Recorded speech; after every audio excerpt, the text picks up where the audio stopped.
오늘 12장 9절 말씀 읽었습니다. 왜 사랑에는 거짓이 없나니라고 말할까요? 그리고 악을 미하고 선에 속하라고 말할까? 이유는 우리 어제 읽었던 말씀에 그리스도 안에서 너희가 한 몸이 되었으니라 라는 말씀을 읽었죠. 그러니까 지금 이 말씀을 받는 사람들이 로마 교회 내에 있는 이방인 신자와 유대인 신자입니다. 그러니까 그 말은 반대로 말하면 한 몸이 아니었다는 말이잖아요. 그러니까 저도 어릴 때 그런 생각했습니다.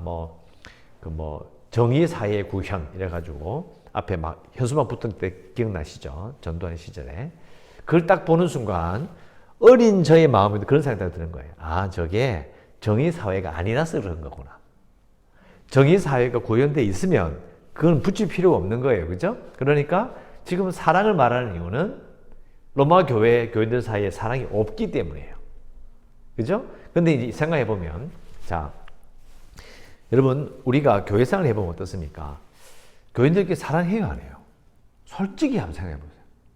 그거 잘 안 되죠? 사랑하는 경우가 많아요. 뜯고 싸우는 게 많아요. 뜯고 싸우진 않아도 안 뜯으면서 싸우는 것도 많죠? 서로 안 좋아해요. 그러니까 우리가 이런 생각하는 거죠. 어릴 때도 성령께서 은사를 주시면, 능력을 주시면, 성령 충만의 기적이 나타나면 사랑하게 하시면 안 되나? 가만히 있으면 미워 있는데 갑자기 마음이 없어져 버려. 갑자기 사랑을 충만해. 그러면 안 돼요? 그럼 로마 교회는요? 그 대단한 로마 교회가 왜 이걸 극복을 못하죠? 성령 충만하면 다 되는 거 아니에요? 자, 왼쪽에 씁시다. 데살로니가 전서 4장 9절. 데살로니가 전서 4장 9절에서 12절까지 말씀을 한번 꼭 찾아서 읽어. 제가 이렇게 옆에 씁시다라고 9절을 불러주는 거는요, 꼭 읽어보셔야 돼요. 제일 좋은 건 여러분 그 큐티체 보면 빈칸 많잖아요.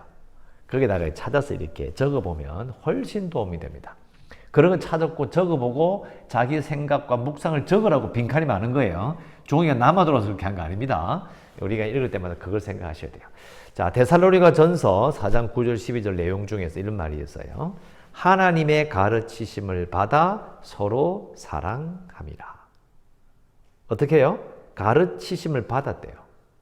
성령 충만함이 아닙니다. 가르치심을 받아서 이거 사랑해야 되는 거구나. 그래서 사랑한 거예요. 무슨 말인지 아시겠습니까? 그러니까 우리는 성령께서 이 사랑이라는 감정을 기적적으로 채워주시는 걸 자꾸 생각해요. 그러면 로마 교회 때 그때는 은사가 안 나타났냐고요? 능력이 안 나타났냐고요? 고린도 교회는요? 여러분 고린도 전서 후서 읽어보면요, 고린도 교회가 기적이 엄청 많았어요. 은사를 너무너무 많이 받았어. 그런데 교인들 가운데 부패가 있고 타락이 있고 고통이 있었어요. 그럼 다 없어져야지, 은사가 많으면.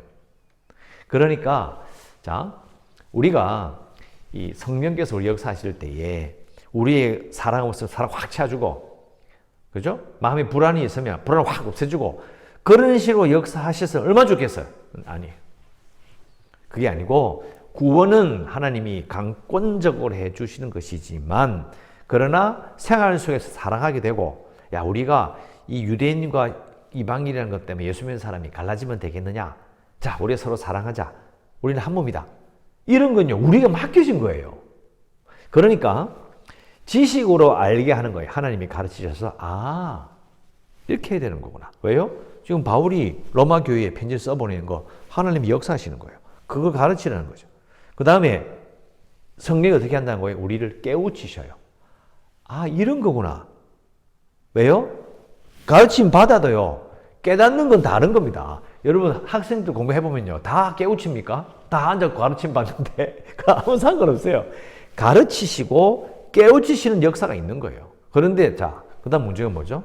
내가 의지적으로 결단해야 돼요. 그걸 지금 말한 거예요. 사랑에는 거짓이 없지 않느냐. 사랑해야 된다. 10절에 형제를 사랑하며 서로 우애하고 나오잖아요. 로마 교회가 어떻게 핍박을 이겨낼 수 있고 대단한 교회가 되었을까? 이유는 딱 한 가지예요. 알게 하시고 깨우치시는 은혜에 자기들이 결단한 거예요. 사랑은 결단입니다. 그러니까 우리 생활을 생각해보면 알 수 있죠. 이게 교회에서 은사도 많이 나타나고 기적이 나타나도 교회가 부흥을 해도요. 오늘 말씀처럼 이게 그리스도의 한 몸으로 깨우치시고 알게 하신 것을 그렇게 하겠다고 결단하지 않으면 아무 일도 일어나지 않습니다. 로마 교회는 그게 일어난 거죠. 고린도 교회도 마찬가지고요. 그리고 옆에 보면 줄 한 거 봅시다. 선에 속하라고 돼 있죠. 악을 미워하고 선에 속하라. 자, 악을 미워하는 건 어떤 면좀 쉬워요. 이거 악이잖아, 나쁘잖아 이렇게 말할 수 있어요. 그런데 선에 속한다는 건 조금 어려운 문제예요. 왜 이제 줄을 거라고 했냐면요. 우리 한글로는 선에 속하라고 아주 점잖하게 표현되어 있는데 영어로는요. 밀착해 있으라 이런 뜻이에요. 밀착해 있으라. 선에 밀착해 있으라. 자, 제가 이 설명을 막 고민해 봤습니다. 어떻게 하면 이걸 설명할까? 자, 우리 여러분 TV 같은 데 보시면 뭐 진짜 사나이 이러면서 뭐 이렇게 훈련 받는 거 보신 적 있죠? 그러면 이제 훈련을 받으면 이 굵은 줄을 잡고 올라가는 게 이런 훈련이 있어요. 올라갔다가 내려오면 돼. 그런데 진짜 힘든 거는요, 매달려 있는 거예요. 저도 유격 훈련 받을 때에 이렇게 실수하거나 지친 사람들은요, 따로 분리해 내가지고 병사들을 어떻게 하냐면 나무죠, 나무. 나무한테 올라가라고 그래요. 올라갔어요. 그거 딱 붙잡았잖아요. 그러면 거기 매달려 있으래. 나무가 올라갔다 내려오는 게 쉬울까요? 그 이 나무에 붙잡고 이렇게 매달리는 게 쉬울까요? 매달리는 게 훨씬 힘들어요. 계속 힘주고 있어야 돼. 이게 바로 뭐냐? 선에 밀착해 있으라는 뜻이에요. 다 밀착해 있어야 돼. 정말 어려운 거예요. 미워하기 쉬워요. 그런데 선에 밀착해 있는 것은 계속 힘을 주고 집중해야만 가능한 거죠. 그게 막 느껴지는 거예요. 야, 선에 속하는 것이 이것도 자기 스스로 마음을 다해 힘을 다하여 해야만이 가능한 거죠.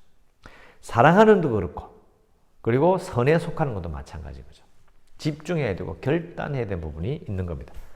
10절에 형제를 사랑하여 서로 우애하고 존경하기를 서로 먼저 해라. 자, 존경하기를 먼저 해란 말은 이런 뜻입니다. 네가 먼저 존경해봐라. 내 존경할게. 그럼 됩니까? 안 됩니까? 그럼 상대방도 이래 하니까 네가 먼저 해봐라. 그렇게 되는 거죠. 그래서 먼저 하라는 거예요. 네가 나에게 해주면 내가 해주겠다. 이게 아니고 내가 먼저. 네가 해주면 내가 할게. 이건 말이 안 된다는 거죠. 먼저 해야 된다. 11절 부지런하여 게으르지 말고 열심을 품고 주를 섬기라. 자, 열심을 품고 주를 한번 꺼보세요. 한글로는 큰 어려움이 없는데요. 영어로 보면 이게 조금 느낌이 달라요. 열심을 품는다. 줄 것이고 밑에 씁시다. 영으로 불 붙고 영으로 불 붙었다는 거죠. 영적으로 불 붙어서 주를 섬겨라.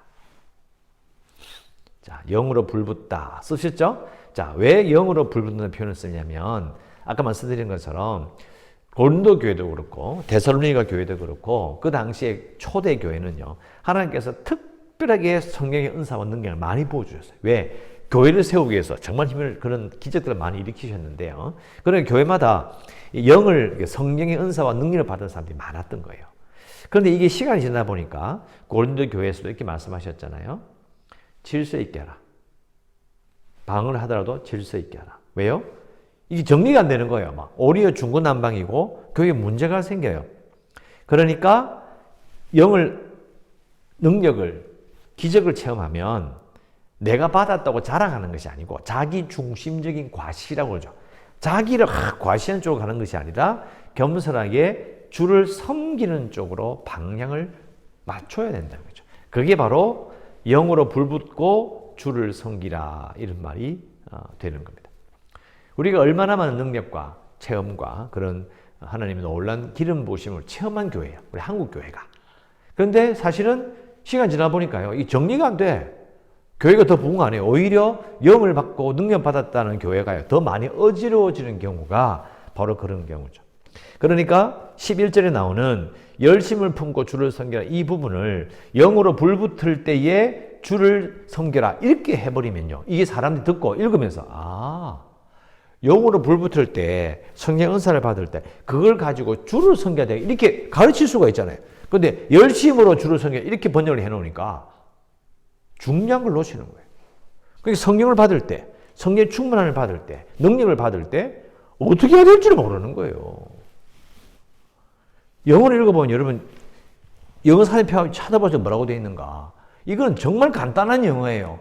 그런데 이런 부분들을 반영하지 않고 번역을 하지 않기 때문에 정말 중요한 교회의 질서와 주신 은혜와 능력과 체험들을 낭비한다. 그런 문제가 있는 거죠. 그래서 제가 항상 강조하잖아요. 번역 정말 중요한 거예요. 그 뜻이 뭐냐를 정확하게 아는 게 너무너무 중요한 거죠. 12절에 소망 중에 즐거워하며 환난 중에 참으며 기도에 힘쓰라. 13절 성도에 쓸 것을 공급하며 손 대접하기를 힘쓰라. 성도에 쓸 것을 공급한다. 쓸 것을 함께 하는 거죠. 나누어 쓰는 것. 그리고 손 대접하기 힘쓰라. 여행 중인 전도자와 다른 신자들에게 대접하라. 로마 시대에 교회가 신앙이 잘 퍼져나간 이유 중에 하나가 로마가 도로가 되게 발달되어 있었어요. 그 옛날에 지금부터 거의 뭐 몇 년 전입니까? 2000년 넘었잖아요. 그죠? 그런데 도로가 있대요. 도로가. 전 나라에 전차가 마차가 쉬지 않고 달릴 수 있는 도로가 다 깔려 있었어요. 포장 도로가 깔려 있었다는 거예요. 이건 정말 대단한 거예요. 그러니까 마음만 먹으면 돈만 있으면 얼마든지 여행을 갈 수 있는 거예요. 그러니까 복음이 제국에 확 퍼져나간 거죠. 물론 1년 이에 퍼진 건 아니지만 도로가 있고 엄청난 차이가 있는 거고 당시에 순회 전도자. 근데 이런 말씀이 성경식이 없었잖아요. 그러니까 말씀을 알고 있는 사람들이 이렇게 먼 길을 가서 그 교회를 위해서 가르쳐주고 하는 일들이 많았던 거예요. 그래서 심지어는 바울도 바로 순회 전도자예요. 바울 자신도. 그래서 손 대접하기를 힘쓰라고 권면하고 있는 거고요. 마지막으로 너희를 박해하는 자를 축복하라. 축복하고 저주하지 말라. 자, 오른쪽에 씁시다. 마태복음 5장 44절. 마태복음 5장 44절. 누가복음 6장 27절, 28절. 예수님이 말씀하셨거든요. 너희 원수를 사랑하며 너희를 박해하는 자를 위하여 기도하라. 누가복음에 너희를 저주하는 자를 위하여 축복하며 너희를 모욕하는 자를 위하여 기도하라 라고 말씀하셨어요. 그런데 이 14절 말씀은 이 당시에 바울이 보냈던 편지뿐만 아니라 대부분의 이런 세상에도요 이런 말의 표현이 없었어요. 예수님 빼고 박해하는 자를 위해 축복하고 저주하지 말라 이런 식의 문헌과 내용은 없어요. 정말 독특하게 예수님과 바울이 이 말을 하고 있는 겁니다. 대단한 거예요. 유례가 없는 권면인 거예요. 특히 이 로마 교회는 이걸 받을 때는요 박해가 없었어요. 특별한 핍박의 시기가 아니었어요. 그러면 이 말씀을 받았을 때에 아까 말씀드린 것처럼 하나님의 가르치심을 받아 서로 사랑했어요.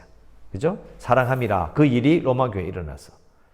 그리고 하나님의 가르치심을 받아서 부지런하고 게으르지 않게 열심을 품고 영으로 불 붙을 때에 주를 섬겼어요. 그리고 하나님께서 가르치시고 알게 하시고 깨우치셨을 때에 박해한 자를 축복하고 저주하지 말아야 되겠구나. 여러분 그래서 로마 교인들이 골로새움이나 이런 데서 공개적으로 구타를 당하고 끌려가고 동물의 죽음을 당할 때도 저주하지 않았습니다. 그래서 사람들이 충격을 받은 거예요. 저 사람도 왜 저렇지? 왜 이를 갈지 않고 왜 욕을 하지 않고 그 시련을 받아들이냐. 이런 말씀의 힘이라는 건 무서운 겁니다. 그러니까 우리는 이렇게 생각하는 거죠. 그냥 뭐 말씀의 능력이 나타나고 아니에요. 가르치시고 깨우치시면 결단하면 되는 거죠. 물론 간단한 건 아닙니다. 정말 어려운 일이긴 한데요. 이러한 말씀의 역사가 로마 교회에 일어났기 때문에 우리는 할 말이 없는 거예요. 그걸 꼭 기억해야 합니다. 자, 우리가 기도할 수 있는 거는요. 여기 씁시다. 하나님의 가르치심과 성령의 깨우치심에 순종하겠습니다. 결단하겠습니다. 뭐 이렇게 기도하면 되겠습니다. 하나님의 가르치심과 성령의 깨우치심에 순종하겠습니다. 결단하겠습니다. 이렇게 기도하시길 바라고요. 우리 교회가 국내 방주가 될 수 있도록 또 재개발을 위해서도 코로나19 문제로 말미암아 참 온 나라가 너무 시끄럽습니다. 이 진정될 수 있도록 기도해 주시고요. 연약한 성도들과 선교지를 위해서 이 나라와 북한의 문제로도 기도하시고 오늘도 폭염이지만 건강 조심하시고 은혜 가운데 살아가시기를 주의 이름으로 축원합니다. 기도하겠습니다.